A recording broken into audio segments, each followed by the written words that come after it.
ritualistic behaviors, the putting girls in suitcases.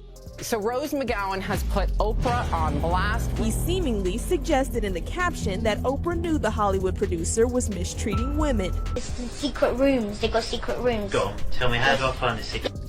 So when you go in the secret rooms, because they hide it in loads of places, they tie string around and then they put it all around the body, but they're naked. And they got this tattoo on the private with like little piercings. These are my girls. These are my girls. We make this just about Harvey Weinstein, then we will have lost this moment. Yo, so why am I hearing that Oprah had a school for girls and one of them in this? Worshipping the devil, participated in human sacrifice rituals and... No, they eat babies. That is not bullshit. They love the taste of human flesh and they drink human blood. 50 Cent has spoken out about the predators in the industry he believes have stayed protected for years, and he's pointing the finger at Oprah.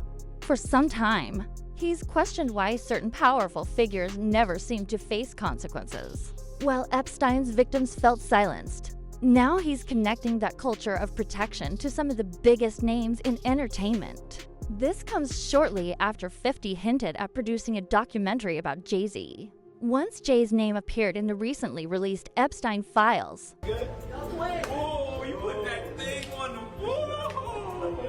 See how we do it here on Saturday. This is what it's see how we do it here on Saturday. This is what it's. He didn't confirm anything outright, but he made it clear he's watching closely who gets mentioned and who is left out. What raises the tension even more is that Oprah's name also appeared in separate Epstein-related documents.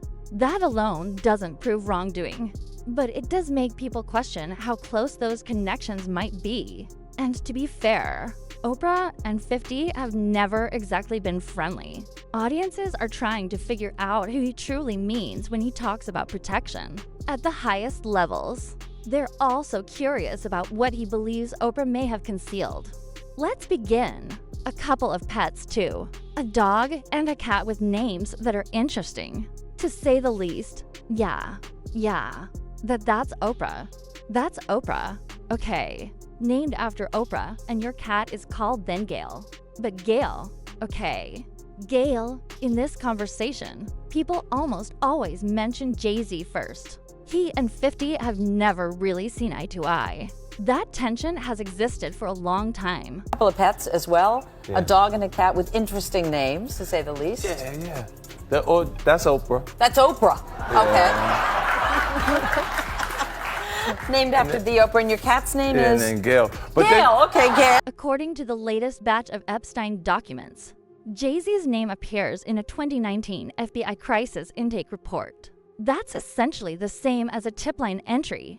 An unnamed individual claimed that back in 1996, they woke up in what they believed was Epstein's mansion with Jay-Z and Harvey Weinstein present. For some observers, seeing Jay-Z's name tied to anything connected with Epstein isn't entirely surprising. They often point to his circle, including Diddy. As you know, after Diddy's imprisonment, 50 mocked him relentlessly. He didn't stop at posting jokes online. He even went as far as planning a documentary about it. That alone shows how seriously 50 approaches these industry controversies. Yet even after Diddy was incarcerated, Jay-Z has largely stayed silent. Considering how close the two were for years, that quiet response struck some people as unusual. Adding to that, there have been long-running claims that Jay-Z started dating Beyonce when she was still under 18. There's also discussion about his past connection with Foxy Brown when she was 16. These accusations and rumors have circulated for years. They've consistently been denied or brushed aside, but they never seem to fully disappear. Then there's the unresolved story involving Kathy White, whom some online sources allege was pregnant with Jay-Z's child before her untimely death. More recently, just last year, both Jay-Z and Diddy faced accusations in a lawsuit involving the alleged molestation of a 13-year-old girl. Both men denied any wrongdoing. Still, when allegations continue to pile up, Public perception can begin to shift regardless of whether charges are proven. Explosive footage has emerged from Africa claiming Jay-Z operated child safaris for Jeffrey Epstein's VIP associates and members of the global elite. Good. Put that thing on the do. So where exactly does Oprah fit into all of this? Oprah Winfrey and Jay-Z developed a highly visible connection after his 2009 appearance on the Oprah Winfrey Show. I've been known for not really being a fan of rap music because of misogynistic lyrics and the frequent use of the N-word. You clearly feel differently, and a little bit. She openly complimented him, described him as charismatic, and even said he helped reshape how she viewed hip-hop culture. Jay-Z and Beyoncé's home surged amidst recent allegations. Tonight, the Department of Justice releasing their final batch of files. And the millions of newly released Justice Department records connected to the late convicted senator Jeffrey Epstein. They include Epstein's messages with powerful men. You're the only one who never yelled at me, by the way, man. And I take it anytime from you. I want to see him get it. In your thoughts on Donald Trump and what it means for what it means for mass incarceration. You know what? This is a labor of love for Jay, and as a result, he's my friend. We're here to talk about that and nothing else.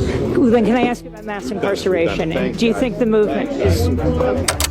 What did it say Jay-Z did? He was there in 1996. Come on, people. So when 50 brings up the idea of protection at the top, people naturally examine those relationships. Then there's Harvey Weinstein. Jay-Z and his company, Roc Nation, entered into business partnerships with the Weinstein Organization. At the time, the collaboration was framed around impactful storytelling, strong content, and important social themes. But after sexual misconduct charges against Weinstein surfaced in 2017, every association began to be viewed through a different lens. Jay-Z and Beyoncé's residence saw increased attention amid recent allegations. Tonight, the Department of Justice is releasing its final set of files along with millions of newly disclosed. The Justice Department records tied to the late convicted Jeffrey Epstein.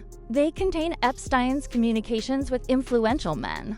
I would never be the one raising my voice at anything. You're the only person who's never yelled at me. Whatever. Can I bring it up whenever for you? I want to watch him face it. What are your thoughts on Donald Trump and what that represents for Marson? Or what it actually means regarding mass incarceration? What we're doing here is a labor of love for Jay. And because of that, he's my friend. We're here to discuss that and nothing beyond it. In that case, can I ask about mass incarceration? Do you think the movement, what exactly did it claim Jay-Z did? It said he was present in 1996. Come on, people. And there's something many people tend to overlook. Back in October 2017, when Weinstein issued a public statement addressing the allegations, he paraphrased what he described as a lyric from Jay-Z's 444. He said, "I'm not the man I thought I was. And I better be that man for my children." The issue is that those exact words don't actually appear in the song or anywhere on the album. Several media outlets pointed that out. So now you have Weinstein referencing Jay-Z in the middle of a scandal, misquoting him and pulling his name into a public apology that was already unraveling. When the accusations against Weinstein surfaced, Oprah, I was foolish to spend time with him. I was one of many people who regret ever knowing him. Every minute I spent with him, I regret and I, apologize that I did that. So you're sitting down there having cocktails while Bill Clinton's getting a massage from some girl who's rubbing her tits against the back of his head, whether knowingly or unknowingly having sex with underage girls. Everybody wants maybe some guys, that was their thing. Sure. Does it seem like with Epstein, that was his thing? Yeah. Who had also maintained a visible public relationship with him, described the situation as a watershed moment. Think about that for a second. A man confronting dozens of serious allegations, and the phrase chosen was watershed moment. After the 54-year-old singer posted a meme of Oprah kissing Harvey Weinstein on Wednesday, with the caption, "When you've been part of the problem for decades, but suddenly they all think you're the solution." He appeared to imply in his caption that Oprah was aware of the producer's behavior toward women. He wrote, "You'd heard the rumors, but you had no idea he was actually surly, assaulting young storied actresses." That didn't sit well with many people and came across to some as a form of damage control, because Oprah had been photographed alongside Weinstein and shared friendly public interactions with him over the years. Her response was examined in detail.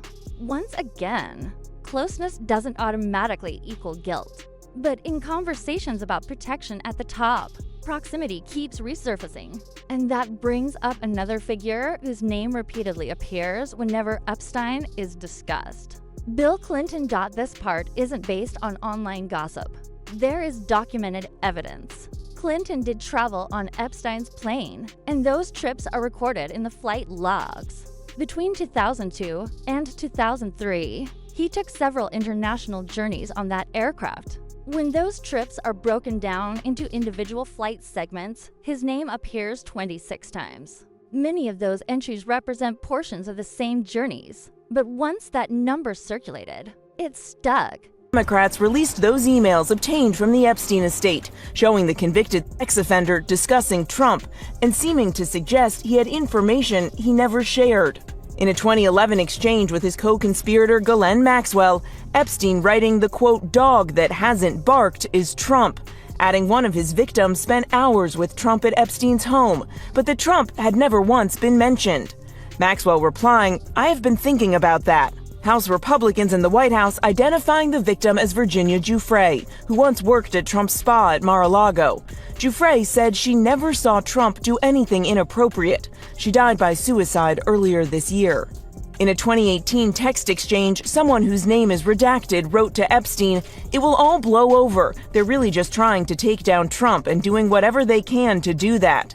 The context of the message is unclear, but Epstein responding, "It's wild because I am the one able to take him down." Trump and Epstein were friends for more than a decade. Have you socialized with him? Yes, sir. Yes? Yes, sir. Have you ever socialized with Donald Trump in the presence of females under the age of 18?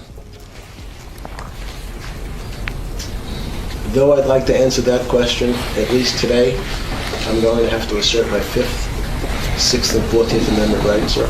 After Epstein's arrest in 2019, Trump said he hadn't spoken to him in 15 years. He insists he broke off the friendship when he learned Epstein and Maxwell were luring away young female staffers who worked at Mar-a-Lago.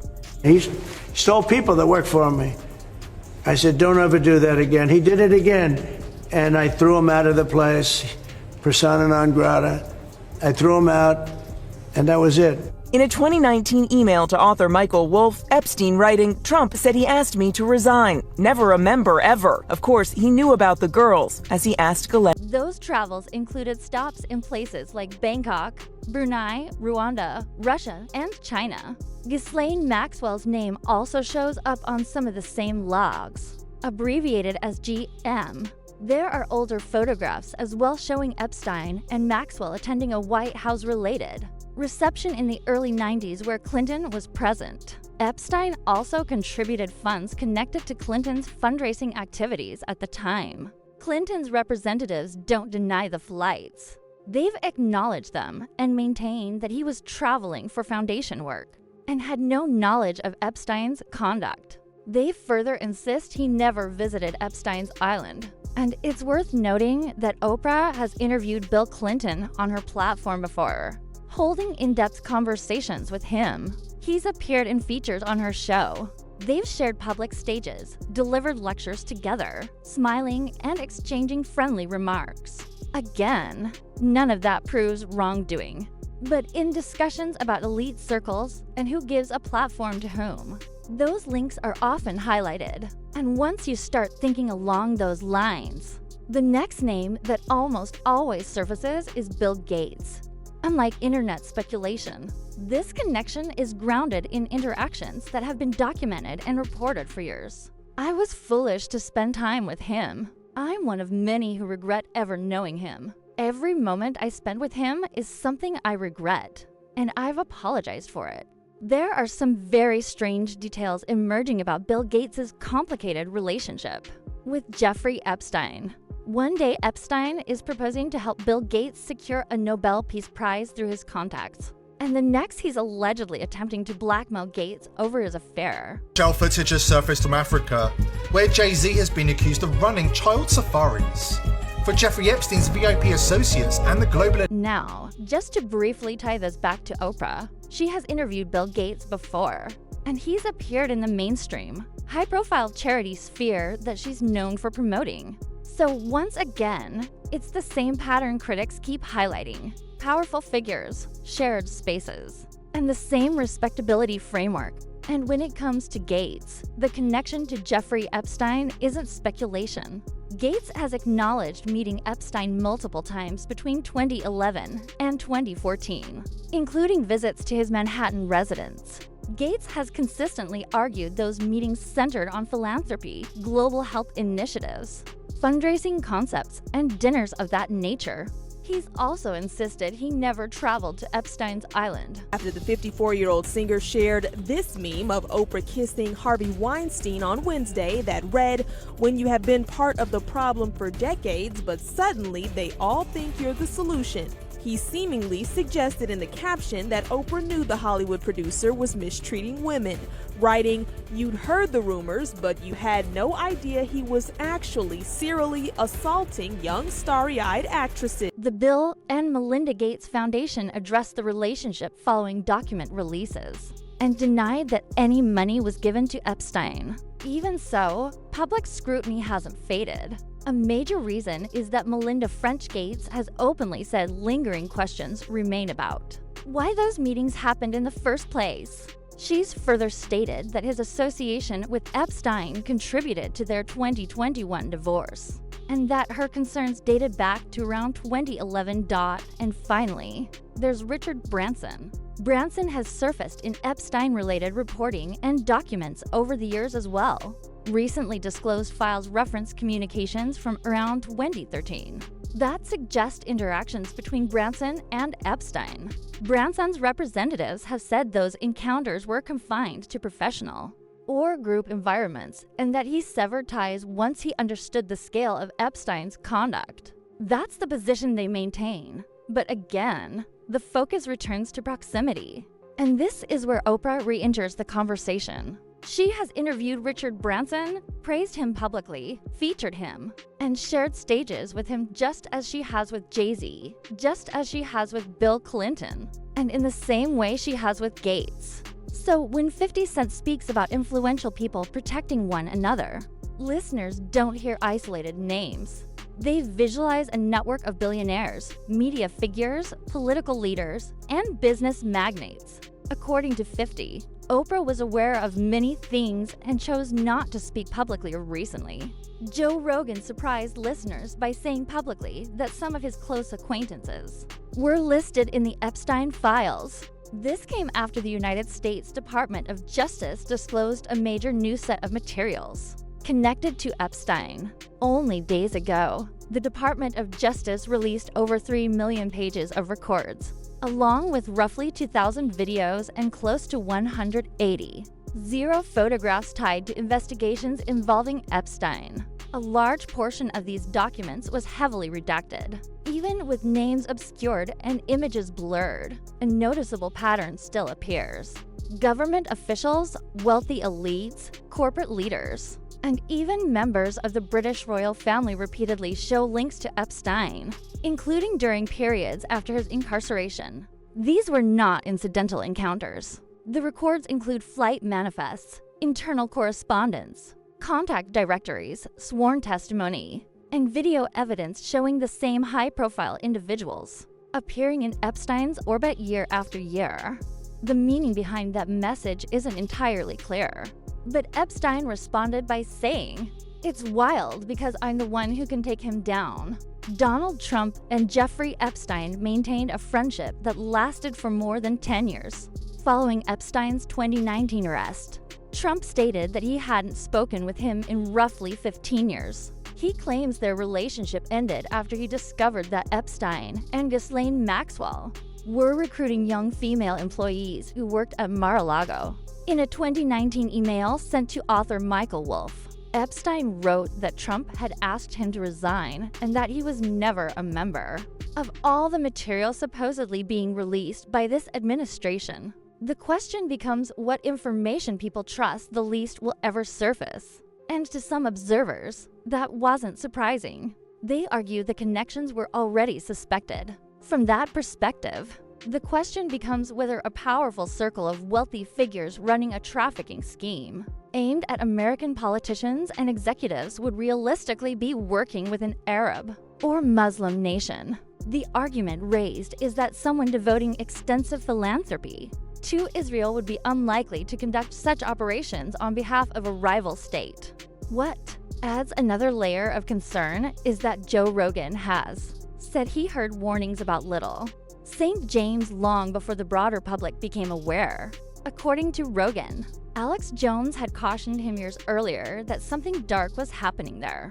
Jones claimed the island wasn't merely an elite getaway, but a location where influential people were compromised through incriminating situations. At the time, Rogan dismissed it as exaggerated and unbelievable. In hindsight, he feels that reaction is what makes the story especially disturbing. More recently, House Democrats released emails obtained from the Epstein estate that show the convicted offender discussing Trump and hinting he possessed undisclosed information. In a 2011 exchange with Maxwell, Epstein wrote that the quote dog that hasn't barked is Trump, adding that one of his victims had spent hours with Trump at Epstein's residence, but that Trump's name had never surfaced. Maxwell replied that she had been thinking about that as well. House Republicans and the White House later identified the victim as Virginia Giuffre, who previously worked at Trump's spa at Mar-a-Lago. She stated she never witnessed Trump behave inappropriately. She died by suicide earlier this year. In a separate 2018 text conversation, an individual whose name was redacted messaged Epstein, saying, "It will all pass. They're really just trying to bring Trump down and will do whatever they can to make that happen." Weird details coming out about Bill Gates' rocky relationship with Jeffrey Epstein. One day, Epstein is offering to get Bill Gates a Nobel Peace Prize through his connections, and then the next day he's blackmailing Gates about it. Questions remain there. What I can't even begin to know all of it. Those questions are for those people and for even my ex-husband. They need to answer them. Of course, he was aware of the girls since he had asked Glenn to make it stop. With the latest batch of documents being released, pieces that once felt scattered are beginning to fall into place. What's particularly unsettling is how many of these names had already appeared years earlier, only to be quickly dismissed. At the time, most media outlets labeled them as coincidence or rumor. Now those same figures are resurfacing, supported by timelines, repeated communication, and clear ties to Jeffrey Epstein's network. One of the most debated figures mentioned in the files is Bill Gates. The documents include an image of Gates standing with a woman whose face has been obscured. There are also supposed emails exchanged between Gates and Epstein that allegedly reference Gates attempting to hide a sexually transmitted infection from his wife after encounters involving young Russian women. After those emails surfaced, Gates quickly denied the accusations, labeling them foolish and incorrect. He suggested that Epstein was attempting to damage his reputation and even pointed to a 2013 message in which Epstein falsely accused him of trying to send medications to Melinda French, Gates. But this is where Joe Rogan argues the narrative starts to fall apart. If Epstein truly had leverage over these people through blackmail, why would they continue meeting with him repeatedly? And how did he manage to keep such effortless access to them? Rogan believes there's a deeper explanation behind it.